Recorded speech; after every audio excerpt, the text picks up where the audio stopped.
তো কেমন আছো তোমরা? আজ আমার অবস্থা তো একদমই নাজেহাল। কারণ আমার এই কদিন প্রচুর পরিমাণে চাপ থেকে যাচ্ছে কাজের। মানে আমার সঙ্গে যে মেয়েটা কাজ করে, প্রায় কয়েকদিন ধরেই তার প্রচণ্ড শরীর খারাপের কারণে সে কাজে আসতে পারে না। মানে তার এরকমই একটা শরীর খারাপ, নাকি তাকে ভূতে ধরেছে। তো যদি এগুলো আমি পুরোপুরি বিশ্বাস করি না, তো একেবারে উড়িয়ে দিতে পারি না। তো যাই হোক, তার জন্য আমার একটু কাজের বেশ চাপ পড়ে যাচ্ছে। আর প্রায় আজ বাড়ি ফিরতে তো 3:45 বেজে গিয়েছিলো। তারপর খাওয়া দাওয়া করে বিকেলের দিকে ছাদে চলে এসেছিলাম, কারণ ছাদ আমার অনেক পছন্দের একটা জায়গা, আর যেখানে আমার অনেক ফুল গাছ আছে, আর যেটাকে আমি অনেক সুন্দর করেও রেখেছি।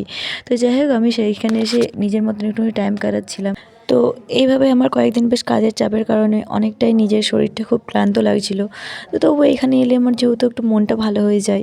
তো যাই হোক, আমার অবস্থা তো তোমরা ভিডিওর মধ্যেই দেখতে পারবে। তো সেই সকালবেলা খাওয়া দাওয়া করে এসে আবার সেই বিকেল 4টের সময় খাওয়া, তার মধ্যেও আমার এই অবস্থা। তো চাইছি ও তাড়াতাড়ি সুস্থ হয়ে যাক, কারণ আমরা কাজের শেষে অনেকটাই আড্ডা মেরে বাড়ি ফিরি।